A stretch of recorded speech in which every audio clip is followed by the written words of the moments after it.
All right. It is my privilege to introduce Mike Heiser tonight. The latest thing on his resume is that he just finished his PhD, so I think you can give him a round of applause for that. His PhD is in Hebrew Bible and ancient Semitic languages, and has the ability from his studies to translate in about a dozen languages, which is just amazing. In ancient language level in biblical studies. He's been on Coast to Coast 9 times, Coast to Coast AM 9 times. And just personally, I have to say, I've heard him several times, read some of his works, and I feel like he's probably one of the best studied people I've ever sat under. Just has an incredible breadth of knowledge.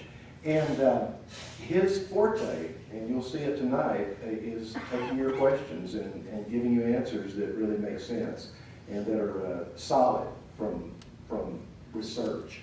But above and beyond any of that, the thing that I have to say about him is that he has just a gentle, godly spirit. And I appreciate that very much. So I'm going to introduce Mike Heiser.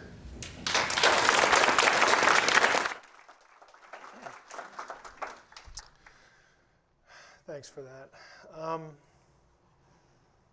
For those of you who aren't familiar with me, I want to say a few things. This is my favorite talk to give because I can slow down.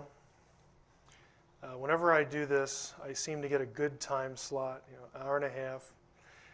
When I did this in Houston at the HUFON meeting, it's Houston UFO Network, probably about two summers ago now. After I was done with this, we went for 4 hours in question and answer. No, I'm not suggesting anything, but that's okay. I've checked with Guy. I told my wife not to expect me back at any reasonable hour. I'm just telling you, by past experience, this generates a lot of questions. I don't mind answering them. I'll stay as long as you want to stay. This is also something I enjoy doing because I like the give and take with an audience. It is really right up my alley because of my background. I do want to say, though, that this is also the material that gets me in the most trouble because of the, it's fairly confrontational. With Zechariah Sitchin, I don't know Zechariah Sitchin. I've not met him. When I wrote the first draft of The Facade, which is sort of a novelization of my views on a whole range of things related to UFOs and abductions and all that sort of thing. When I first did that draft, I had never heard of him. I had heard of Eric von Daniken, but I had never heard of Zechariah Sitchin. After I did the first draft and started to have some people read it, I began to hear the name, so I looked him up and got a couple books and read his material. And at first I thought, hey, this is really cool. I found somebody, because all I had read was the back cover. Ancient language scholar, Sumerian scholar, dealing with the topics that I was interested in. I thought, this is pretty cool because somebody has gone this route before and I will have some direction because, frankly, there's just nobody who is credentialed in ancient languages who does this sort of thing, who has these interests. And I have to be pretty blunt with you, I was very disappointed. I will say some things tonight, as Guy said, we're all going to go away offended, at least once during the conference. I was really disappointed. I don't think Zechariah Sitchin knows any of the languages. I've said that on Coast to Coast AM, so there's no point in not saying it here. That's the best way I can characterize it. It was a disappointment. When I went on with Art Bell, now 3 years ago, he asked me if I would be willing to debate Zechariah Sitchin. I said, sure, that would be fine. And I have not heard a peep from the Sitchin camp since. Now, I think I know why that is. I think at the end of this, you'll know why it is. I say all that to say this. My gripe with Sitchin is purely academic. I do not think, especially, you have to understand the context from which I'm coming. When you're in graduate school, you do not do things and survive like make arguments without proof, like make things up from ancient texts that just aren't there. You will just be essentially just shot on the spot. Your career is over. Okay, you do not do things like that. And that's what I encountered in Sitchin's works, and plus all sorts of just plain mistakes. Now I want to preface our beginning here by saying, in reference to my title, why you should care about honesty and scholarship. The reason you should care is because maybe there's one of you out in the audience here who has studied an ancient language or two, or maybe has a degree in it, but by and large, someone who picks up Zechariah Sitchin's works, or goes to a website, or looks at this material on the internet, you have no idea how to interact and how to critique this material, because it's not your field. You all have different fields, you all have different interests. I said last week to George and Ori on Coast to Coast, I said, you know, George, if you had this interest, you could do some of this work yourself, but it is not very good for your social life. I'm still astonished that I got married. Okay, I actually said that to him. And I mean, I kind of am. I'm still astonished because it's nerdy, okay, to like to parse verbs, okay? Let's be upfront and honest about it. But there are people who do this. There are people who devote their lives to ancient languages, manuscript studies, cuneiform, whatever.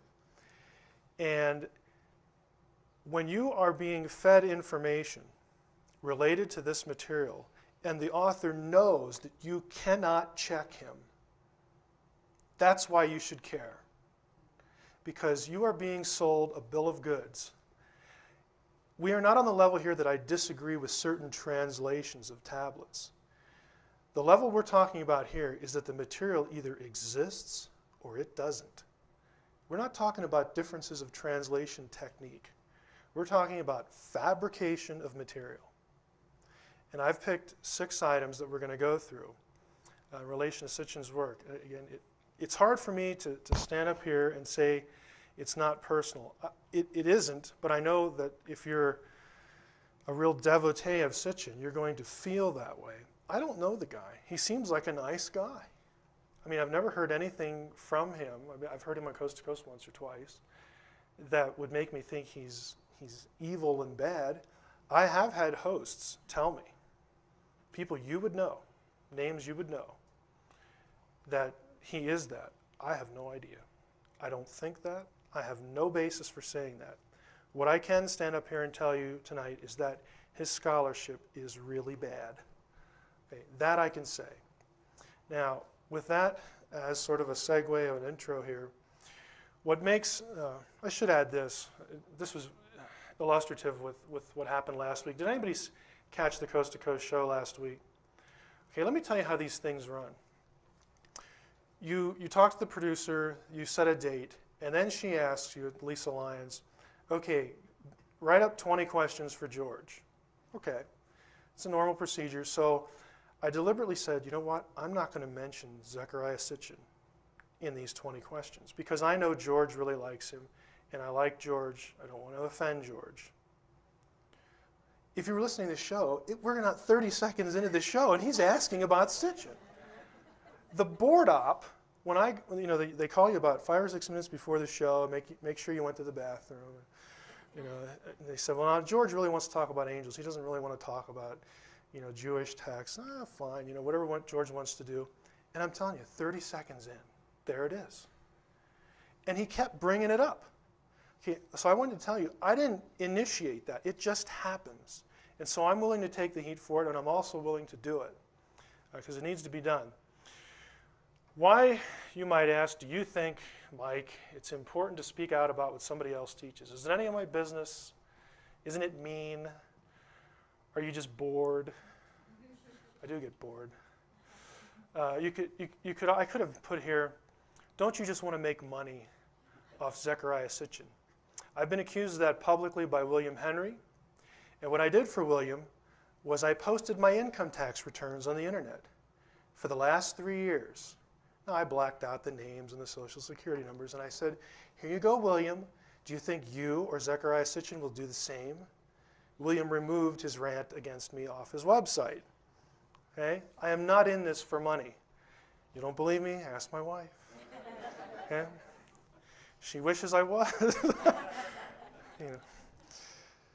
What if I was a lawyer and your friend, and I knew that the lawyer you had hired to represent you wasn't very competent in an area of the law critical to your interests? Should I say nothing?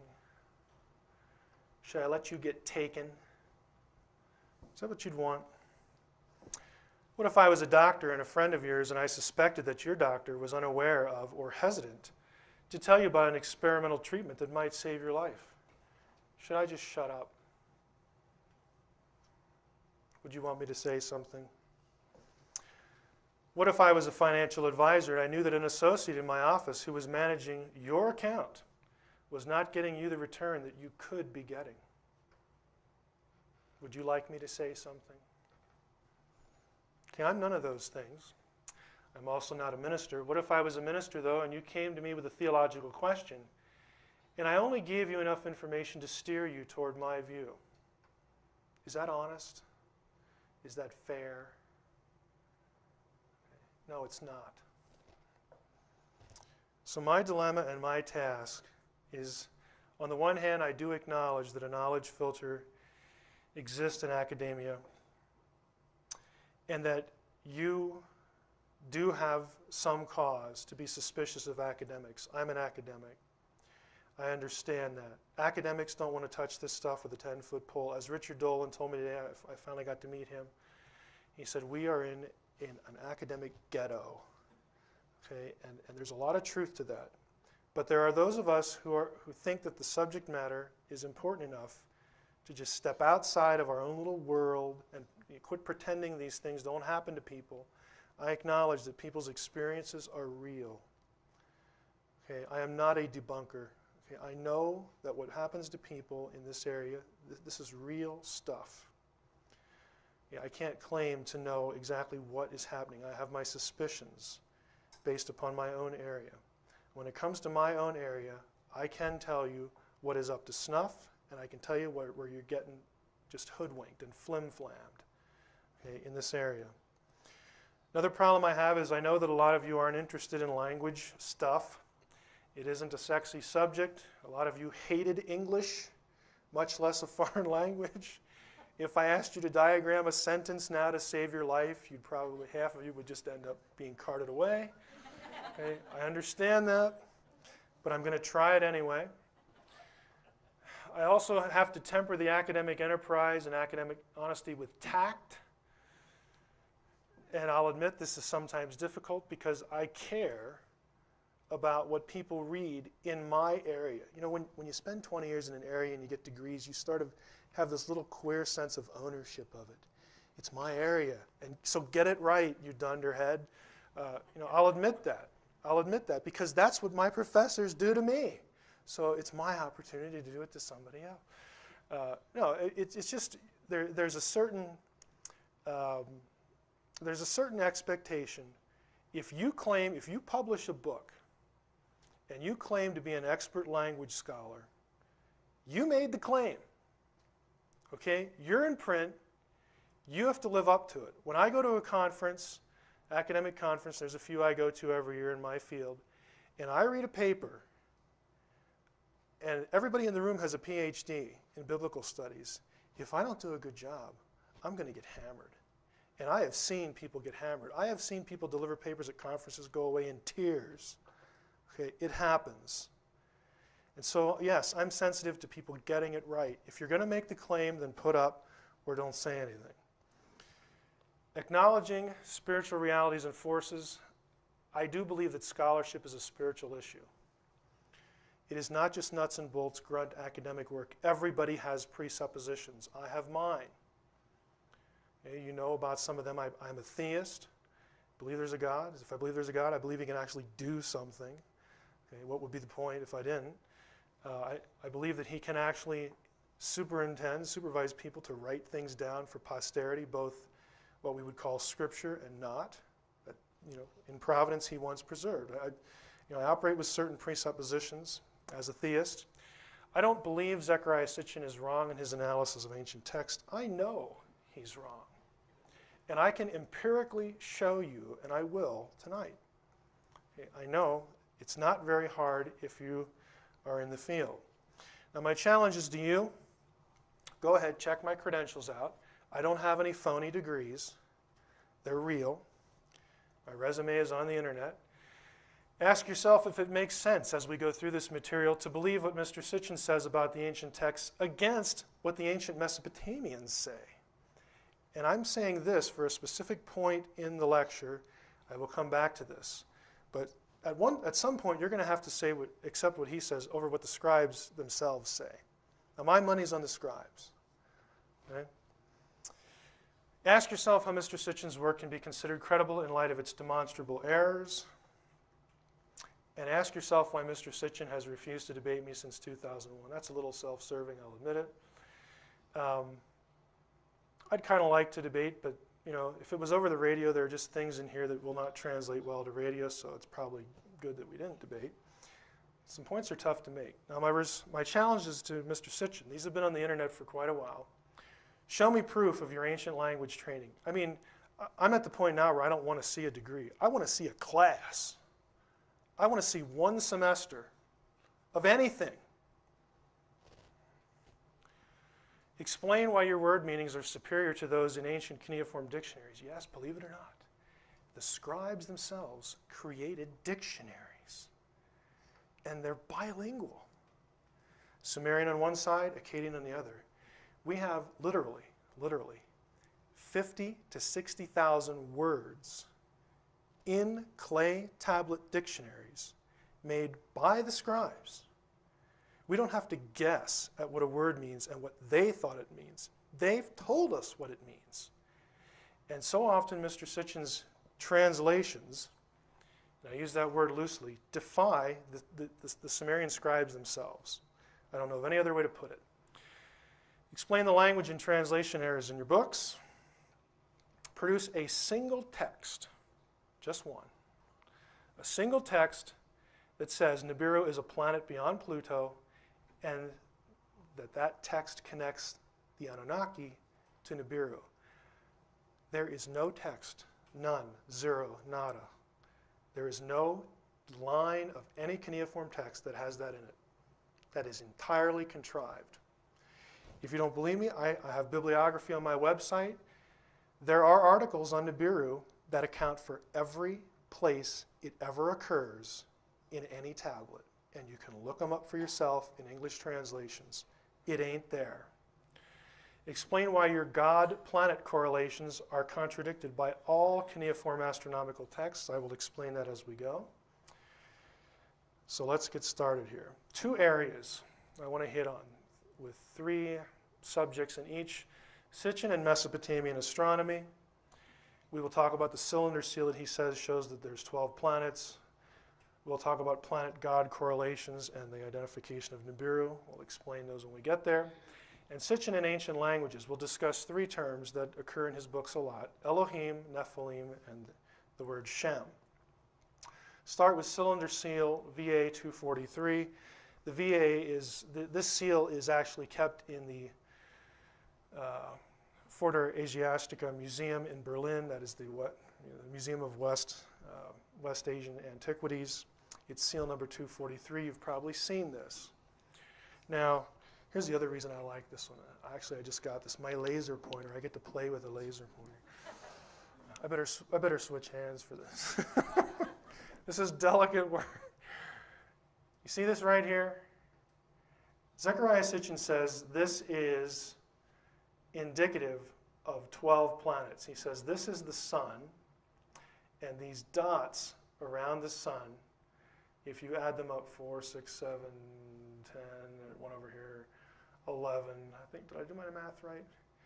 He says that plus the sun was counted as a planet, so he says there's 12 planets. Now, in the ancient world, it's true, sun and moon were counted as planets. And so if you take the 9 we know about plus sun and moon, that's 11, and he says this seal says there's 12. And so there must be a 12th planet out there. And of course, if you've read Zechariah Sitchin, he says this 12th planet is Nibiru. Now, move on to the slide here. The inscription on the seal actually says nothing about astronomy, Nibiru, or the planets. We'll get to that. The alleged sun symbol on the seal is not the sun. We know that because we can compare it to the consistent depiction of the symbology of the sun on hundreds of other cylinder seals, monuments, and pieces of Sumerian Mesopotamian art. We'll show you that. And there's not a single text on any existing Sumero-Mesopotamian tablet that says the Sumerians or Mesopotamians knew of more than 5 planets. There are a number of cuneiform tablets that deal with astronomy and cuneiform studies. All of them have been published.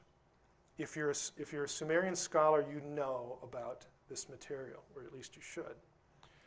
They've all been compiled and published. Now this text again, this seal, here's what we'll call line 1, what scholars call line 1. Line 1, you'll notice, is an exact duplicate. Over here it's repeated. We'll call this line 2, and this little bit down here line 3. These symbols are the actual Sumerian that is on this seal.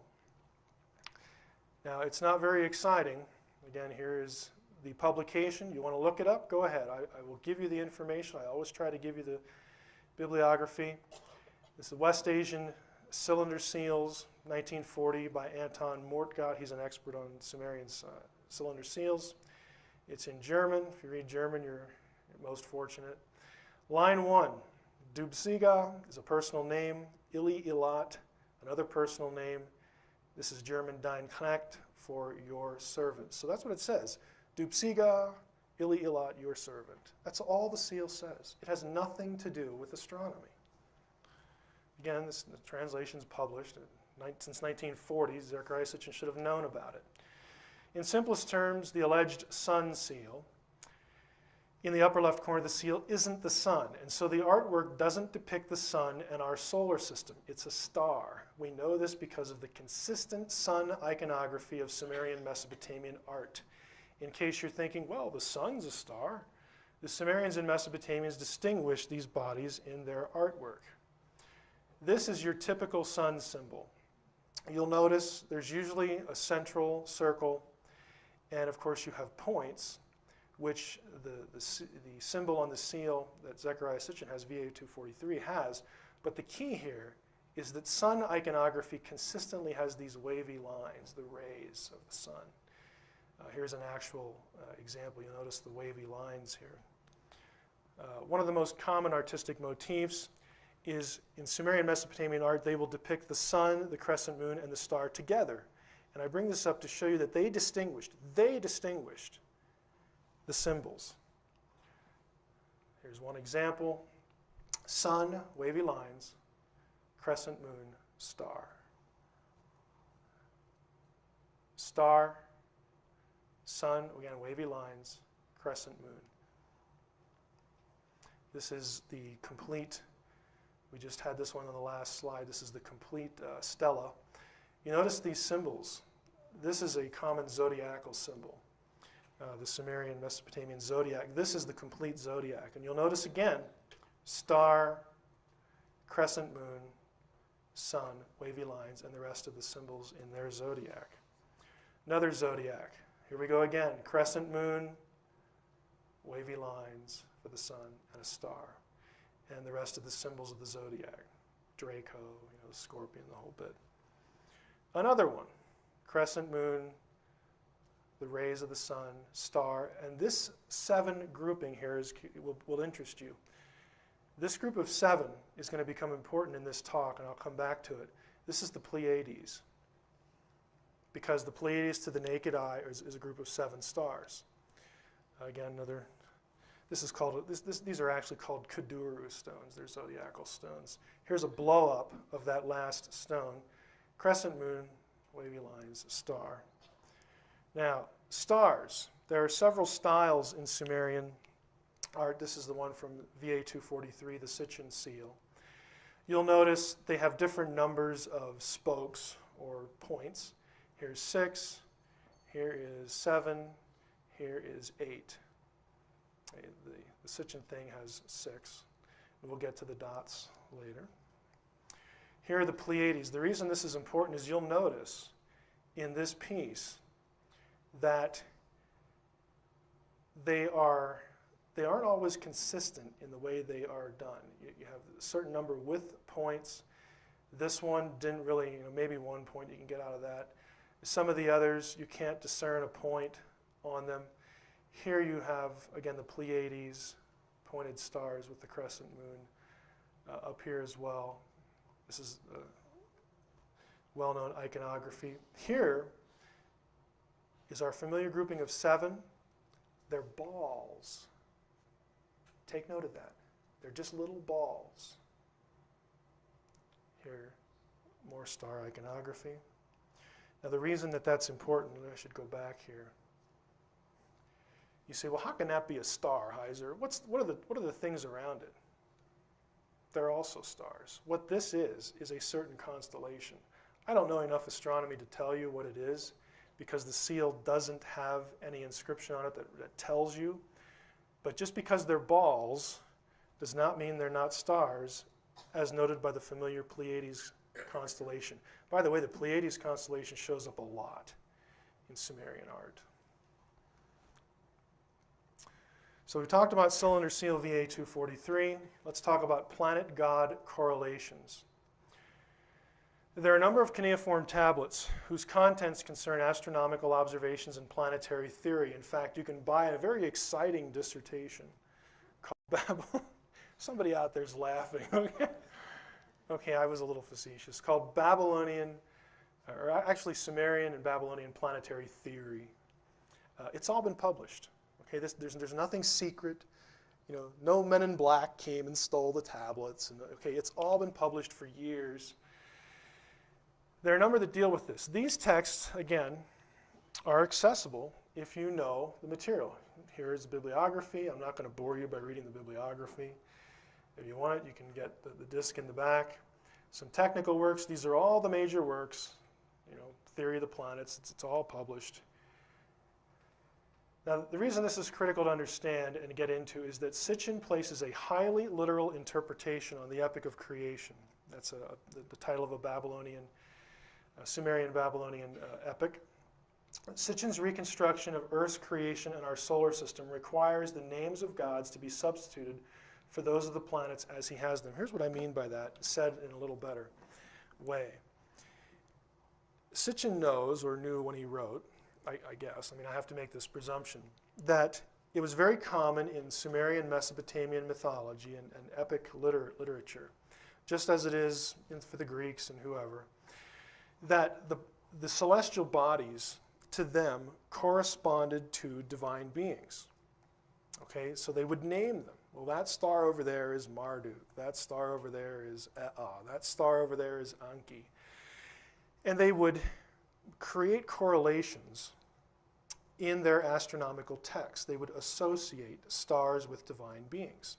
And so when the Sumerians did their rather boring work of astronomy, and they literally did the math. They could tell you when the lunar eclipse was going to happen. They knew 5 planets plus sun and moon.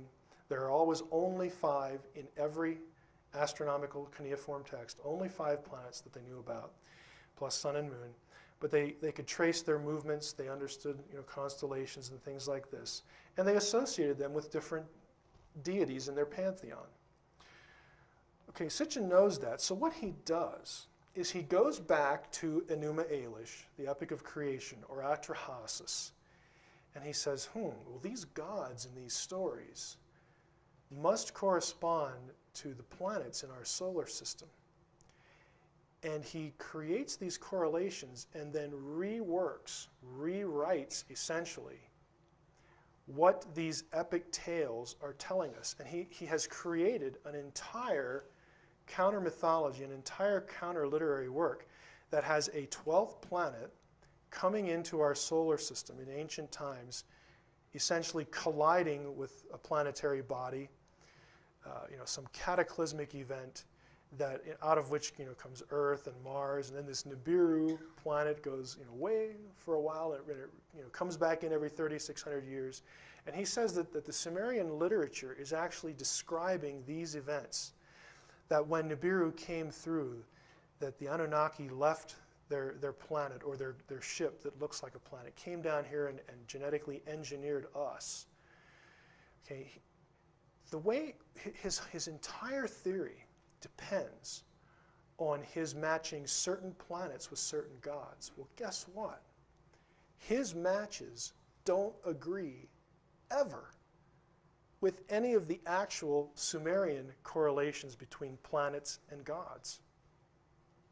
Here's the table. I just summarized that. There are 5 planets, Sun and Moon. That is Mol Apen, the cuneiform astrolabe. This isn't very, you can't really see this very well, but I've sort of done something with the next slide, but I just want to show you something. Here on Mol Apen, the planets, and they include Sun and Moon, are listed. They knew of Saturn, Jupiter, Mars, Venus, and Mercury, and of course, Earth. They would give names, Sumerian names, to the various celestial bodies, and here are the lines. If you wanted to actually go look this book up, you can look at the lines of the text. It's translated in English. You can check what I'm saying. You'll notice the correlation here with, I have starred Jupiter for a reason. We'll come back to Jupiter. Just store that away. Here are the correlations. If you read the 12th planet, Sitchin will say the Sun is Abzu, Mercury is Mumu, Venus is Lahamu. Okay, the cuneiform astronomical text actually lists all of these. There is no Tiamat in this text. They didn't know of Pluto, Uranus, or Neptune. Nibiru, down here in Sitchin, was unknown as a planet, but note the asterisk. Nibiru is associated with Jupiter. It's also associated with Mercury in one text, and it is also just called a star. And that might give you the impression, well, did they know what it was? Well, again, we'll get to that. But the point here at this point in the discussion is that all of the actual correlations, none of them correspond to what Sitchin constructs. Now, my question here is really simple. This stuff has been published for a long time. Why didn't he just look it up? I'll tell you why. Because he needs these correlations to take them back into the texts and reinterpret the texts for you, the reader, to concoct the idea of a 12th planet that comes in here carrying aliens, and that's how we got here. He's got to have this. He's got to have these correlations, or his entire interpretive method is just dust. And that's what I'm suggesting you should consider it. Okay, we talked about the cylinder seal, planet-god correlations, identification of Nibiru under this heading of astronomy. According to Zechariah Sitchin, again, the Sumerians knew of an extra planet beyond Pluto. The planet was called Nibiru. Sitchin claims that Nibiru passes through our solar system every 3,600 years. While scholarly material in cuneiform astronomy is fairly abundant, specific treatments of Nibiru are rare. Here they are. Most of them are in German. It's too bad Richard Hoagland isn't here. I've had a German national in the Netherlands. You meet these wonderful people, when they get in touch with you after coast to coast. An elderly retired woman who took a year or two of Sumerian in the Netherlands, native German speaker. She translated them for me because I don't trust my own German. But I have them all transcripted for Richard because we're actually working on sort of a theory we have about what Nibiru actually is. But there they are. Fortunately for scholars and other interested parties, the work of the studies done above and the editors of the monumental Chicago Assyrian Dictionary, otherwise known as CAD, have located and compiled all the places where the word Nibiru and related forms of that word occur in existing tablets. A look at the CAD entry, volume N2, pages 145 to 147, tells us immediately that the word has a variety of meanings, all related to the idea of crossing. And Sitchin does say that, so he gets this right. Apparently he did look this up somewhere. It refers to crossing or being some sort of crossing marker or crossing point. Now in his theory, the 12th planet comes through our solar system and crosses the paths of planets every 3,600 years, so that's how he applies this. In only a minority of cases, these references in astronomical text, does the word relate to an astronomical body? Now the generic, just giving you a couple instances here. Nibiru itself, just the word can mean place of the crossing or crossing fee, and I've quoted the Gilgamesh epic here. Straight is the crossing point, the word is Nibiru there, a gateway. Narrow is the way that leads to it. It can be a ferry or ford, kind of the river Styx kind of thing where you're ferried across to the netherworld here. The following chart represents a complete listing of the word Nibiru in astronomical text or astronomical context. If one wants to know what Nibiru as an astronomical body is, according to the Mesopotamians anyway, one is dependent on these texts. Let me rephrase that. If you want to know what Nibiru is, and you want to actually take the scribes' view of what Nibiru is, you got to go with these texts. It's the only place they discuss it. If you want to go with Zechariah Sitchin and come up with something else, you're free to do that. It's a free country, but you will be against the Sumerians themselves. One either lets the text tell you what it is or you don't. Now, superscripted D is a sign for God. Superscripted mole is the sign for star. I realize this isn't going to come out very well. I've mentioned what it's associated with. If you get my discs back there, this will show up better. What I've done, and this is on my website where you can view it more closely and enlarge it, so you wouldn't even have to get the disc. Here are the references to Nibiru. This is the Sumerian and Akkadian transliteration. Here's the translation, and it's not my translation that I've made up. Here are the references that you can go look yourself. Okay? I'm not insisting that you take my word for it. You know, take somebody who does Sumerian for a living, and you know, that should suffice. Now, I've already said it's associated with Jupiter, Mercury, and a star. And you might wonder, well, maybe they didn't know exactly what it was. And that's debate, and something Richard and I have sort of talked about, and I have mentioned something to Dave Flynn as well about this, because I think it has something to do with precession. And I don't understand astronomy or precessional cycles well enough to really know that. But now that I have the, you know, what I consider reliable German translations of the German articles, I can go back and ditch my own and go back and look. And we were hoping to do that, but maybe some other time. One thing is certain, though, from the text: Nibiru is never, ever, ever, okay, never identified as a planet beyond Pluto, ever.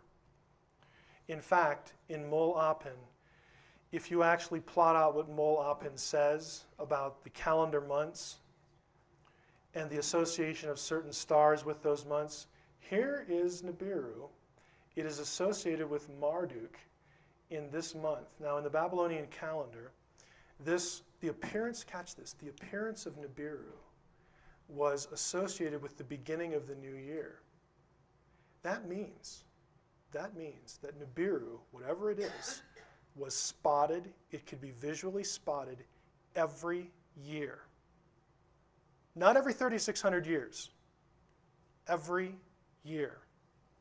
Again, I'm not claiming to know what it was. I do think it has something to do with constellations and precession. But this is the verdict of the texts themselves.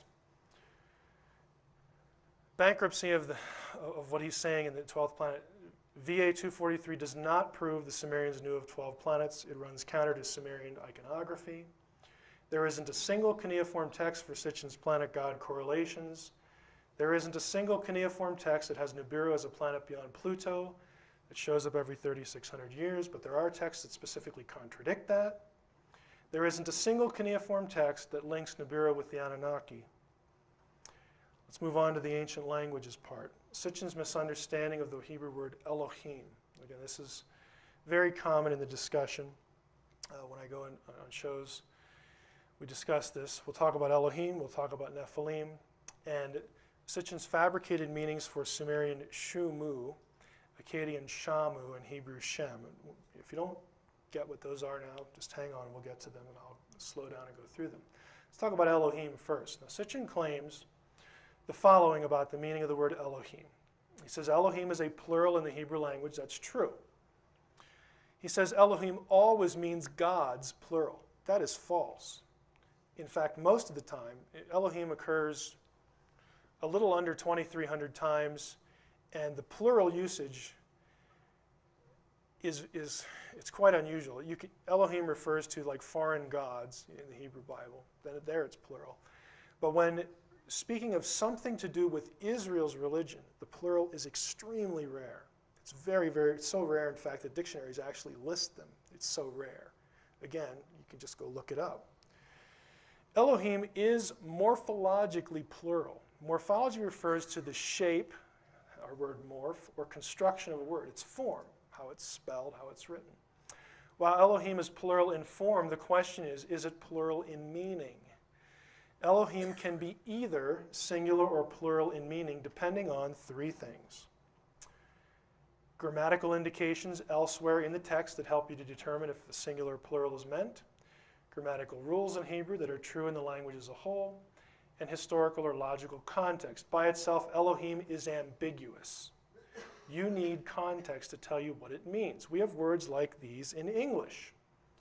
Sheep and church. Illustration. The sheep is lost. Now, if I say that to you, the word is tells you something. It's a singular verb. You know when you read this sentence, I have to be referring to one sheep because of the verb is. The grammar tells you which one it is. I wouldn't say, I are lost, unless I was a dunderhead. You would use a verb that goes with a singular subject. I am lost. So the verb, the grammar, tells you which one it is. Hence, if I say the sheep are lost, the word are is a plural verb. It tells you immediately what sheep means, singular or plural. We're going to church this morning. Emperor Diocletian made it his mission to persecute the church. This one, intuitively you know that we're going to a singular church. We're not going to go visit a dozen. Okay, we're going to church. We're going to one building to do our business there, to worship. This one, however, is collective. It's plural. Diocletian just didn't pick on one church in the ancient Roman world. He picked on as many as he could find.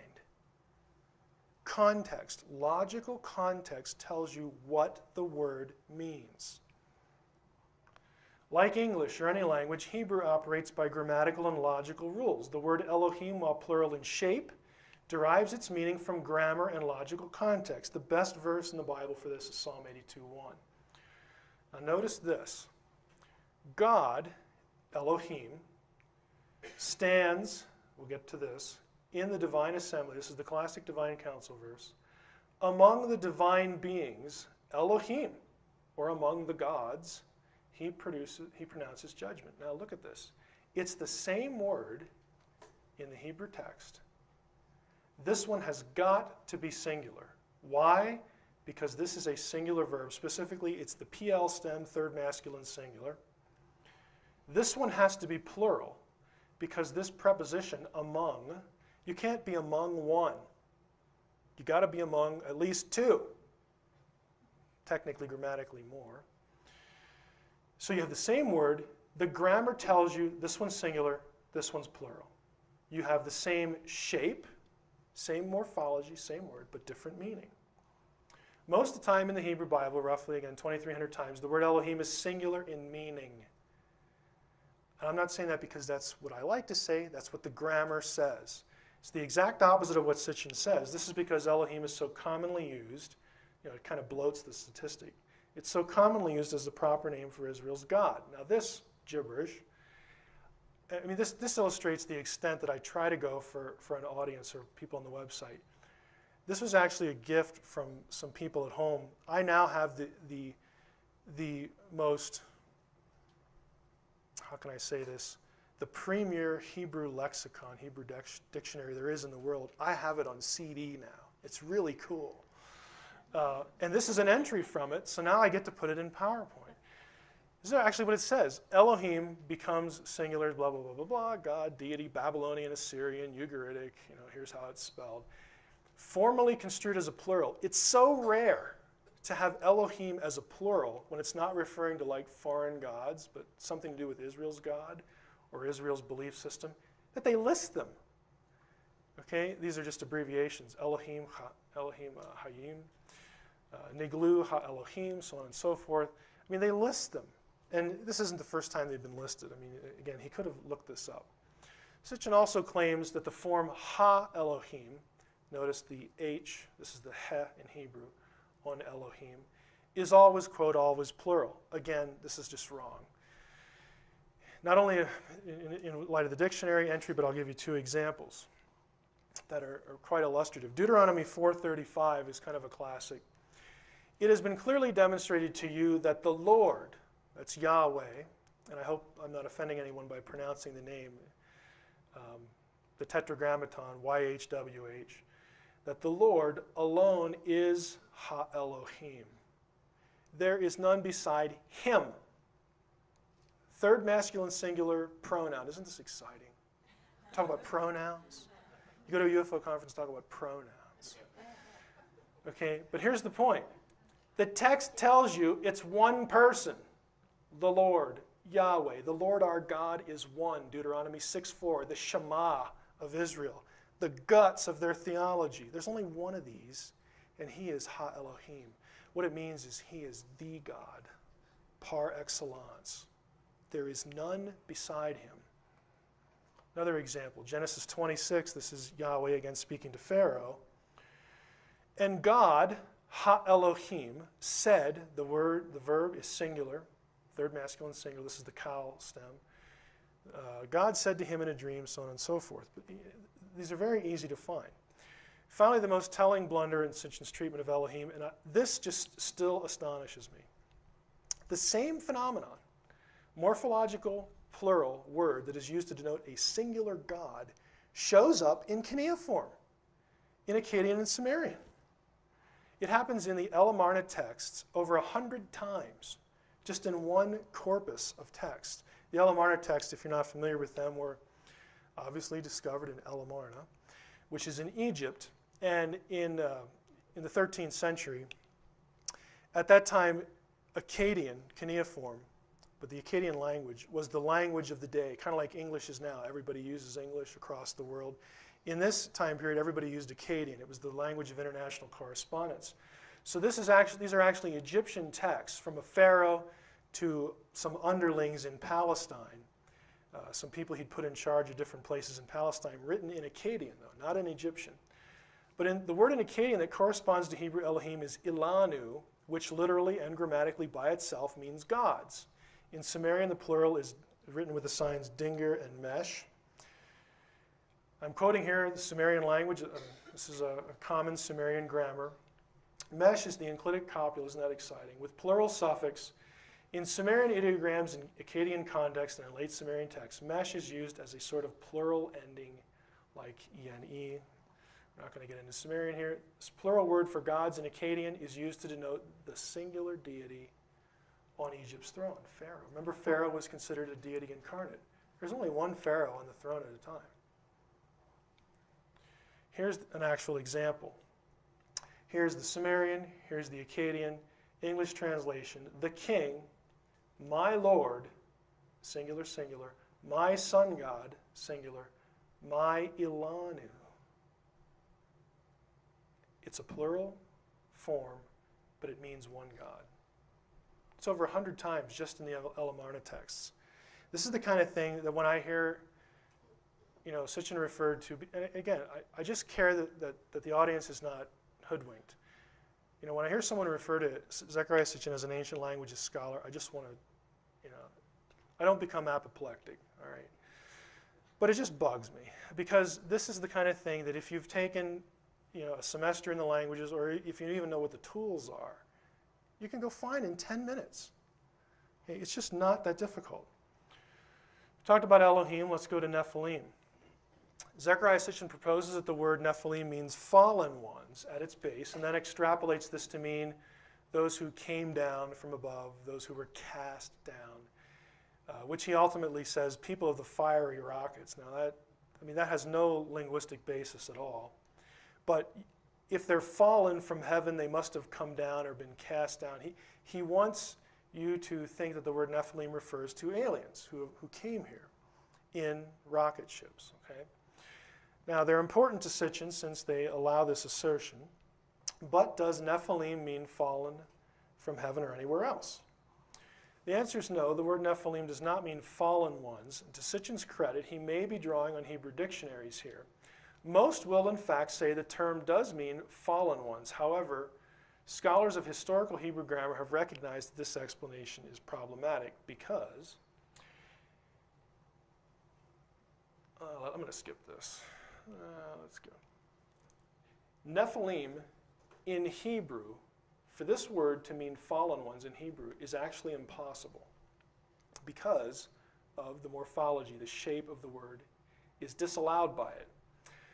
Now, this is a little complicated what we're going to go through here, and I'm just so glad I have my little pointer here to try to illustrate this. What we're saying here is that this word doesn't mean fallen ones, and I'm saying it can't. If the word is Hebrew, you say, well, it's the Hebrew Bible. What else would it be? We'll get to that. Nephilim is spelled two ways in the Hebrew Bible. You don't have to know Hebrew, but you just count. Okay, there's the N, the P, the L, the I or the Y, and the M. That's one way. Here's another way. You'll notice there's an extra letter here. Isn't that neat? My little effect there. Right here, this letter is different than this one. Both of them are Nephilim, but it's spelled two ways. You say, oh, who cares? Well, it's actually important. The first option, without the little red mark, little red letter in there, first option seems to suggest that the word Nephilim might come from the root naphal, N-P-A-L, which means to fall, since the word looks like it's N-P-L plus the "im" ending. So it might mean fallen ones. However, naphal is a verb, to fall. The meaning fallen ones is passive. A person is said to be fallen when something happens to them, as opposed to doing the action of their own will. Hebrew verbs that function as nouns are pronounced or vocalized in a specific way that tells the reader a passive is meant. If the Hebrew scribe wanted to describe someone who was fallen, like he cast out of heaven or came down from heaven or fell from heaven in some object, he would spell it differently than what actually occurs. Here is how Nephilim looks in the Bible we have right now. Notice the consonants. When the vowels were added, they're these little dots. However, if you wanted to write fallen ones, you would spell it this way, Nephilim. You'd put this letter in the middle. This is how a Hebrew scribe would spell fallen ones. This is not this. This is Nephilim in the Bible as we have it. This is not. Even if Sitchin or someone else were to argue that the word means those who fall down like upon an enemy. This is very common in Christian circles, by the way, to get away from the idea of giants actually being in the Bible. Even if you want to say that, then those who fall upon an enemy like a warrior, which is an active idea, not passive. That spelling doesn't work either, because if you have one semester of Hebrew, you know that it's spelled this way, no-phelim. This is the plural participle. This, notice, with the dot here, is not this. Now you say, no, wait a minute, Mike. Okay, it doesn't have this, Nephilim, or no-phelim. Doesn't have either of those. It has this, Nephilim, with the I in the middle. That's the way it's spelled. How do you know, since Hebrew had no vowels initially, how do you know that we need this I here? How do you know that this is the correct spelling and not any of the other ones? Because of the second spelling. This little letter proves, it tells us that this is the correct spelling because Hebrew did not have vowels initially. So what they did, they started to use consonants to do double duty, to function as vowels. Like we use the letter Y, either as a vowel or a consonant. They did the same thing. And since this spelling shows up, it requires that you have the middle I. Okay, we'll skip this explanation of that. This is the correct spelling and the most ancient way prior to the invention of vowel marks that Nephilim should be spelled. This is the correct meaning. It has the yod in the middle. In other words, the Hebrew spelling proves it can't come. The word does not come from nafal. It does not mean fallen ones. So what does it come from? There are two possibilities. It could be an Aramaic word, nafal. This happens all the time. Aramaic was brought into the Hebrew Bible, many Aramaic words, because when the Bible was finalized in its final form, that was done during the Babylonian exile. The Jews were living in Babylon, and they spoke Aramaic. So that could be a possible explanation. We've already covered this. The stronger possibility, though, right here, is that it comes from the Aramaic noun nephilah, which, guess what, means giant.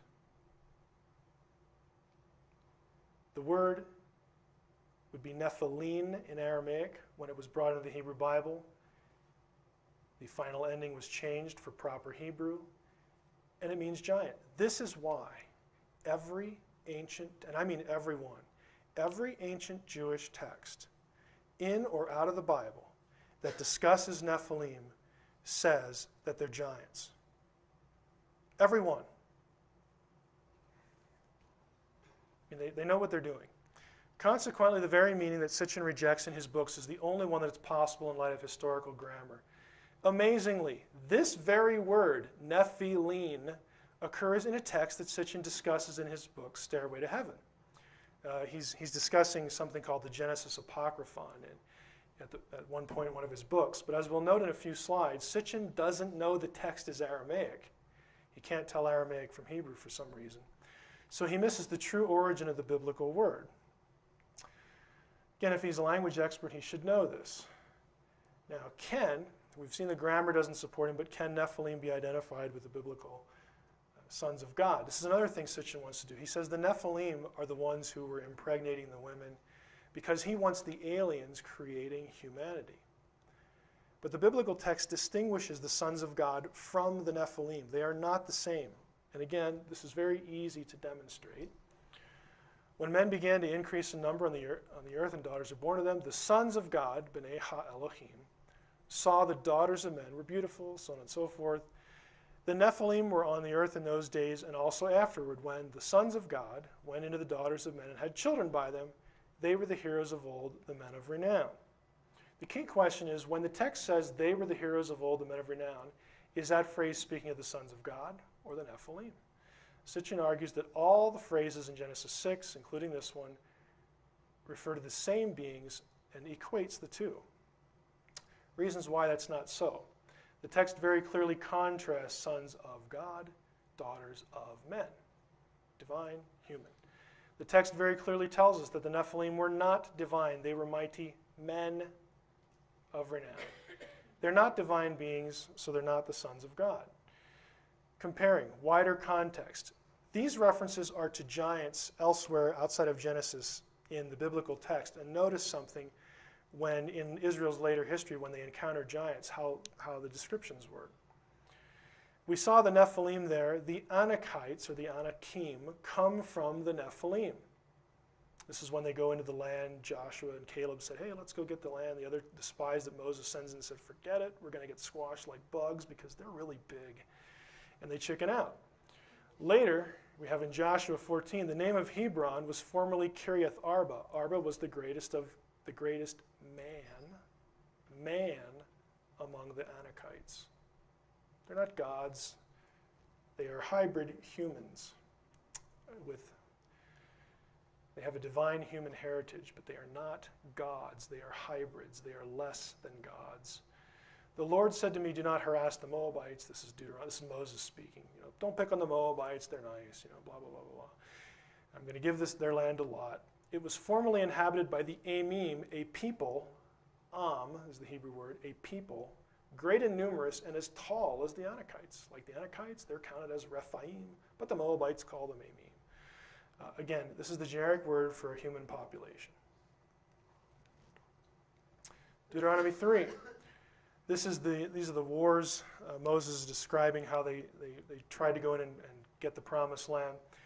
We took all his cities at that time. There was not a city which we took from them, 80 cities. All the region of Argob, the kingdom of Og in Bashan. Well, who's Og? Well, we'll find out. Cities were fenced with high walls and gates and bars. It was a really tough job, but the Lord helped us. We utterly destroyed the men, women, and children of every city, for only Og, king of Bashan, remained of the remnant of the giants. Now, in my other talk on serpentine beings, watchers, I think we get into this a little bit. Well, Genesis 6 would probably hit more of it. I can't even remember what day it is anymore.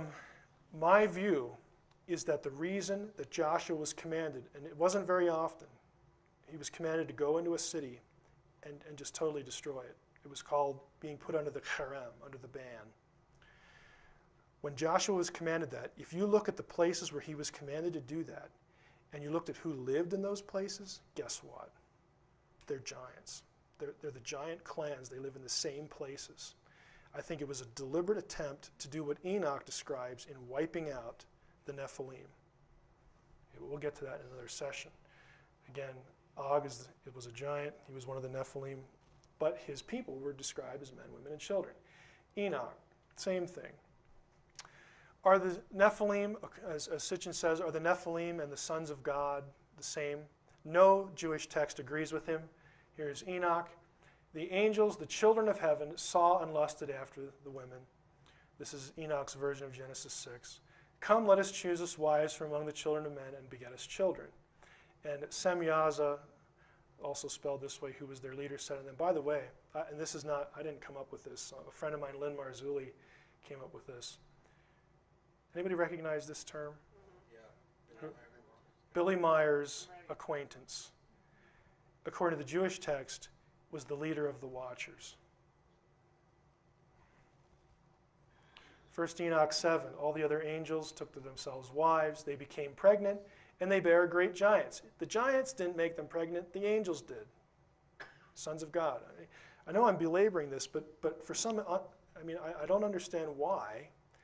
I do understand why, but I'm speaking rhetorically here. I don't know why Sitchin wants to equate the Nephilim with the sons of God, and hence the Anunnaki, because every Jewish text distinguishes them. And again, it's not like I'm coming up with something new here. Enoch's been published for quite a long time. 1 Enoch 15, which we'll talk about a little bit more in my serpentine beings talk, evil spirits coming out of their bodies, because from the day that they were created from the holy ones, they were watchers. Now this sounds, again, a little bit like it merges the two. But let's continue here. We'll get to the text again that in Enoch that explains 1 Enoch 15. The giants in Enoch were half watcher, half human. As such, the Enoch views them as evil, like father, like son, or like so. They're evil like the watchers. They were so from birth. God punished the giants with the flood, according to both Enoch and Genesis. When a giant was killed, only the human side died. The other half lived as a watcher. And that thing, that entity, became known as an evil spirit, or the Shadim, demons. This is the Jewish explanation for where demons come from. A demon is a disembodied watcher, a disembodied remnant of a dead Nephilim, which is why the Nephilim are always associated with Sheol, the underworld. There are no texts in all the ancient Jewish literature that equates the two. It's very clear in Enoch they're different. There's one text that comes close to making the equation, and Sitchin does refer to this text, but again commits an amazing error in this. Genesis Apocryphon, which I mentioned a few minutes ago, is a fairly lengthy Aramaic text from Qumran. It's essentially an amplification of Genesis 5 through 15. In this text, Noah's father, Lamech, confronts his wife, it's kind of a funny text, Batanosh, about his suspicion that the child she's carrying, who is Noah, was actually fathered by a watcher. Because it's just happening all around him, and when his wife gets pregnant, he's like, oh, boy, what, is it mine or is it one of theirs? Okay, so this text actually goes into this, but before we get to it, I want to explain in a bit how we know it's Aramaic, because it'll become important. Here's the text. I should have provided a translation. It says, behold, I reckoned in my heart that from the Irene, this is the word for watchers, that from the watchers this child was conceived, and from the holy ones, the Kadishin in Aramaic, from the holy ones it was. And the Nephilim. Now it looks, here it's all in white, and there are some words that are underlined and some things in yellow. Underlined words are unique to Aramaic. They do not occur in Hebrew. Yellow endings are the typical Aramaic ending. Now there's a point to this, so stick with me. Some would translate the text as follows. Behold, by the way, this was discovered among the Dead Sea Scrolls, this particular text, the Genesis Apocryphon. Behold, I considered in my heart that this conception was from the Watchers, from the Holy Ones, and from the Nephilim. Some would want to translate it that way, and the rest of the line is gone. We just don't have it. Translation seems to equate the Watchers and Nephilim, but the translation is erroneous for several reasons. Notice the enlarged words here. Okay? Behold, the colors match here. I considered in my heart this conception was from, this is the word from, it's min in Hebrew, from the Watchers, and from the Holy Ones. This is different. It doesn't say from the Nephilim, even though Sitchin wants to translate it that way. It is a different word. It's actually a preposition, one letter. It means with respect to the Nephilim. This is a separate subject, separate entity, separate group than these other two. And we know that because the prepositions don't agree. There the three are. Later in the text, Bathanash, she's confronted by her husband. Is it mine? Is the kid mine? Or is it one of these divine beings, one of these Watchers? And she says, I was troubled in my heart because of the child. And she says to her husband, I swear to you by the Holy Great One, the King of Heaven, that this seed is yours and that this conception is from you. This fruit was planted by you and not by a stranger or Watcher or by any of the sons of heaven. It's noteworthy she does not include the Nephilim in her denial, because the Nephilim are different than the sons of heaven. They are not the same. This is just about Watchers. Watchers are consistently referred to as Holy Ones in the Bible. Holy One, Holy One, Holy One. Again, linking that. Now here's my point with Sitchin here. At any rate, Sitchin's understanding of the text is highly suspect by virtue of a startling blunder. On page 111, at the bottom of his book, Stairway to Heaven, it's my 1980 edition. I know it's been reprinted, so the pages may not match, but Sitchin notes correctly that the sons of God, which he translates incorrectly, the sons of the gods, he says they're Watchers. He's right there. He then proceeds to enlighten the reader as to what, and this is a quote, the original Hebrew term is that has been translated Watchers or giants in the ancient versions. He doesn't like that translation. Then he says on page 112, but as we examine the Hebrew original, we find it does not say Watchers, it says Nephilim. He refers to the Hebrew original, but the text isn't Hebrew. It's Aramaic. Again, because of the endings, because of this word here, ending, ending. He says the line doesn't say Watchers, but right here's the word. Here's Nephilim, here's Watchers. I mean, I just don't know how you can make a mistake like this, or two of them on the same page. Irene back here, just so you know I'm not hoodwinking you. Look at the first three letters, this one, this one, this one. Here's my neat little CD-ROM dictionary. Here's the entry, ear, watcher, angel. Gives a few examples, plural, Irene, watcher, meaning angel, Daniel 4, I gave you those texts. Again, I'm not making it up. We talked about Elohim, Nephilim, and finally tonight, Sitchin's Shumu, Shamu, and Shem. This is where he gets rocket ships. Comes from Genesis 11 in his mind. Everyone on the earth had the same language. This is the Tower of Babel story. And the same words. And as they migrated from the east, they came upon a valley in the land of Shinar and settled there. They said to one another, come, let us make bricks and burn them hard. Bricks serve them as stone, and bitumen serve them as mortar. And they said, come, let us build a city and a tower with its top in the sky to make a name, the Hebrew word there is Shem, to make a Shem for ourselves, else we'll be scattered all over the world. Now, interestingly enough, what are they building? A city and a tower. City, tower. Ir in Hebrew, Migdal in Hebrew. They're not building a Shem. Okay, but Sitchin's going to want to say that they're building a rocket ship. They're not building the Shem. They want to make a name for themselves. And Sitchin in his book says this is, the word Shem, yes, it means name most of the time, but the word is, this meaning here is absolutely absurd. They're obviously building a rocket ship. And he constructs the argument in a certain way. He says that they wanted to make themselves a Shem. It's actually a flying craft. Specifically, he argues that Hebrew Shem derives from the Akkadian Shamu, which in turn comes from Sumerian Shu-mu. The last phrase, Shu-mu, supposedly means that which is a mu. And a mu is, according to Sitchin, a rocket ship. There's the page in the 12th planet. So he's saying this word Shu means that which is a mu. That which is a mu. One does not need to be able to read Sumerian, Akkadian, and Hebrew to see how misguided the view is, but it helps. Again, they're building the city and the tower. But what about that word Shem? Little segue, or not a segue, little rabbit trail here on lexical lists. What really destroys this view is the existence of cuneiform dictionaries.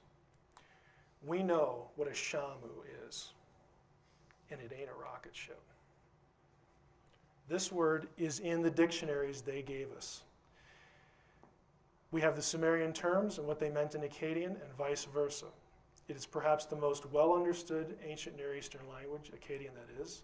Lexical lists, these are cuneiform dictionaries. Just like we have Webster's. Word and then what it means. Different language, equations. These have been published since the 1930s. They're still being published. There's so much of this material that we're now up to, about 18 or 19 volumes in one series. This contains tens of thousands of words. The most thorough series, a 17-volume set, Materials for the Sumerian Lexicon, it's in German. The words in question are in those lists. Sitchin's definitions are contradicted by the Sumerian scribes themselves.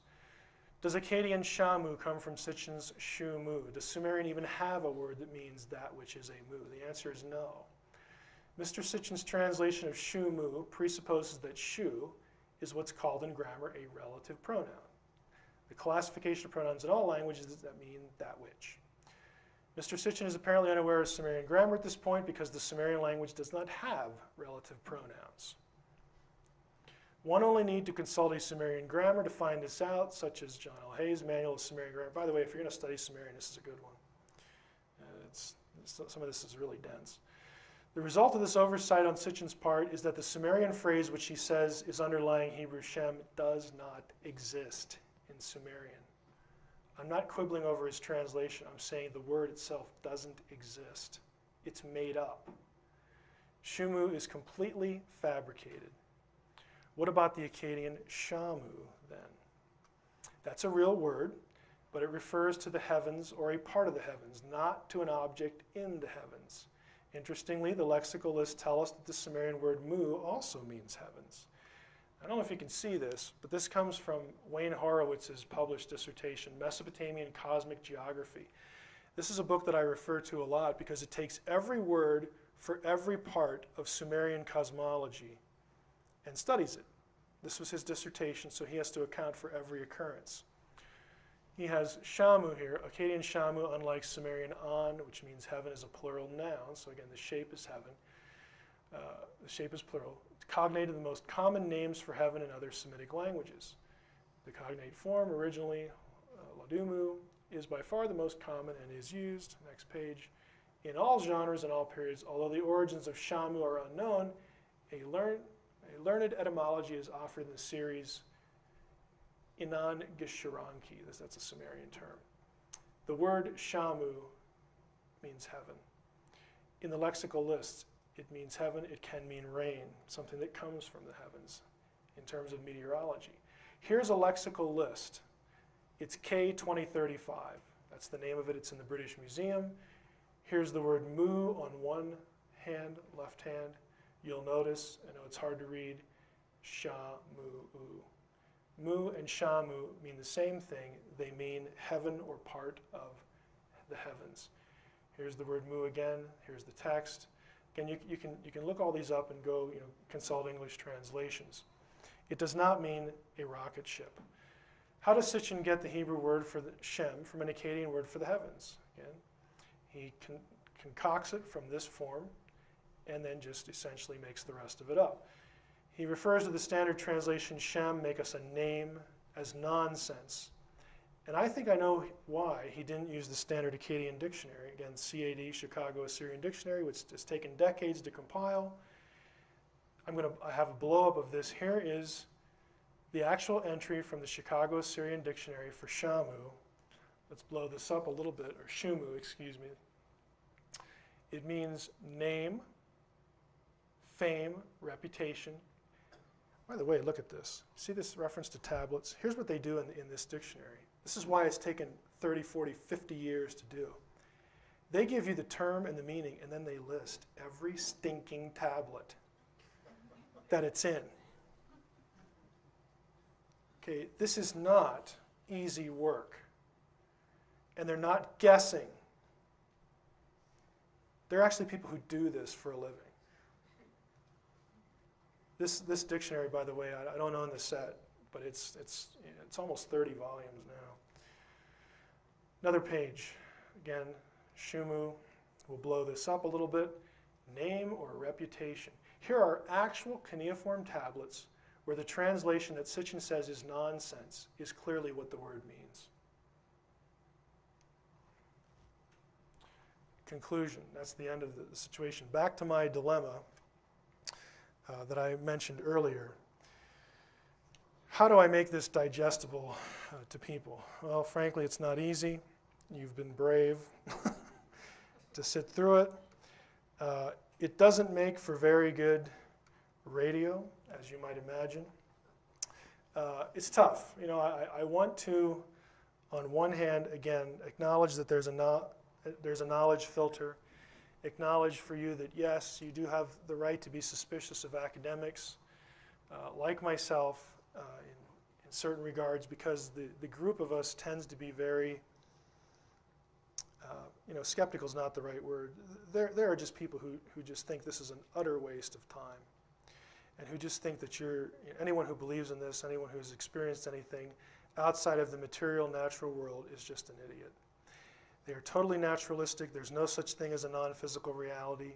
And for you to take any text seriously, that you actually believe what's in the biblical text, it's just a total waste of time. I just try to be fair with the material. Yes, I realize that there's some confrontation here, but I think you should care that a lot of what is being put forth, and not just in Zechariah Sitchin's books. He's the name that keeps coming up, so that's the name I talk about. But there are a lot of other figures who parrot what he says and come out with aliens coming on this 12th planet world, coming through our solar system, making you and me, genetically manipulating it and creating us, and peddle that as the truth, and that's what the ancient languages and the ancient texts really say. No, it isn't. I mean, it just isn't. I'm not claiming to have all the answers, but I can tell you this, it ain't that. If you were listening to the show, we're not 30 seconds into the show, and he's asking about Sitchin. The board op, they call you about 5 or 6 minutes before the show, make sure you went to the bathroom. And they said, well, now George really wants to talk about angels. He doesn't really want to talk about, Jewish texts. Fine, whatever George wants to do. And I'm telling you, 30 seconds in, there it is. And he kept bringing it up. Okay, so I wanted to tell you, I didn't initiate that. It just happens. And so I'm willing to take the heat for it, and I'm also willing to do it because it needs to be done. Why, you might ask, do you think, Mike, it's important to speak out about what somebody else teaches? Is it any of my business? Isn't it mean? Are you just bored? I do get bored. I could have put here, don't you just want to make money off Zechariah Sitchin? I've been accused of that publicly by William Henry. And what I did for William was I posted my income tax returns on the internet for the last 3 years. Now, I blacked out the names and the social security numbers, and I said, here you go, William. Do you think you or Zechariah Sitchin will do the same? William removed his rant against me off his website. Okay? I am not in this for money. You don't believe me? Ask my wife. Okay? She wishes I was. What if I was a lawyer And your friend, and I knew that the lawyer you had hired to represent you wasn't very competent in an area of the law critical to your interests. Should I say nothing? Should I let you get taken? Is that what you'd want? What if I was a doctor and a friend of yours and I suspected that your doctor was unaware of or hesitant to tell you about an experimental treatment that might save your life? Should I just shut up? Would you want me to say something?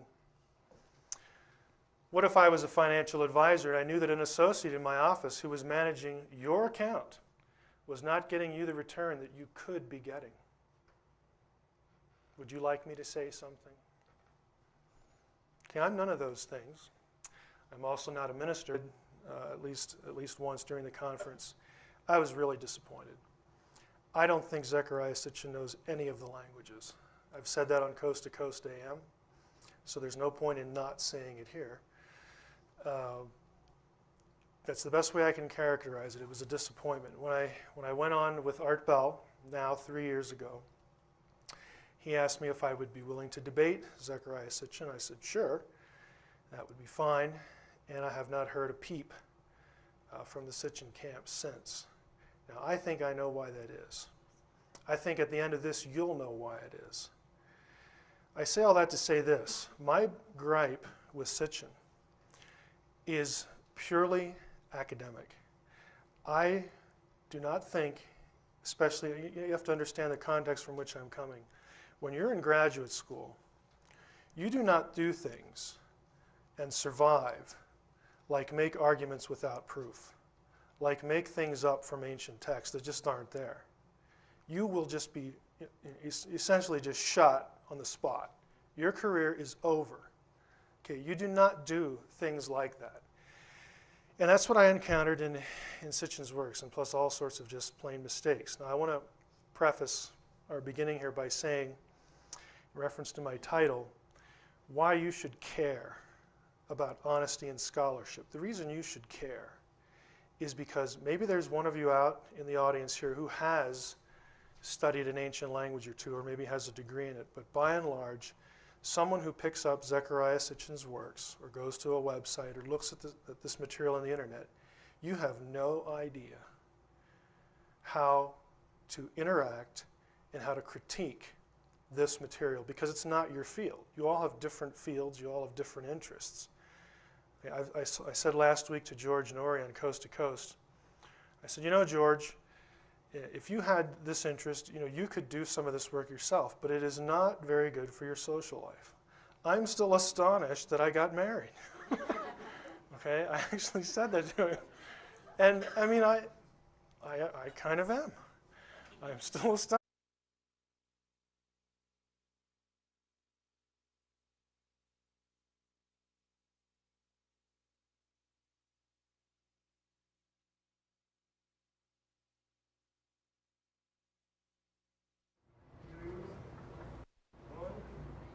All right. It is my privilege to introduce Mike Heiser tonight.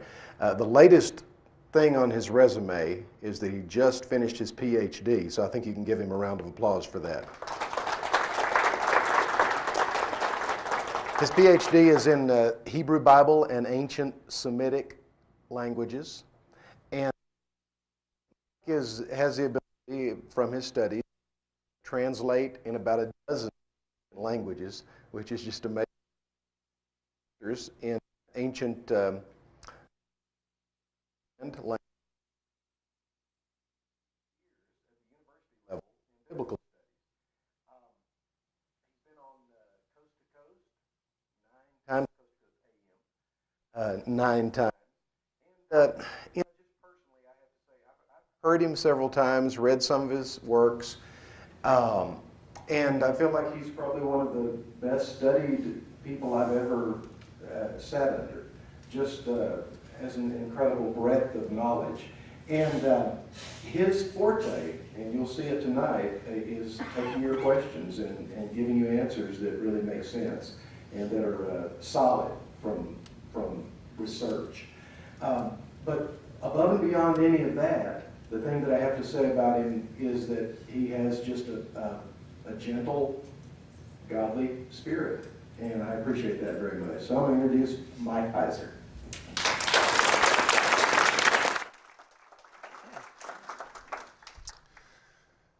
Thanks for that.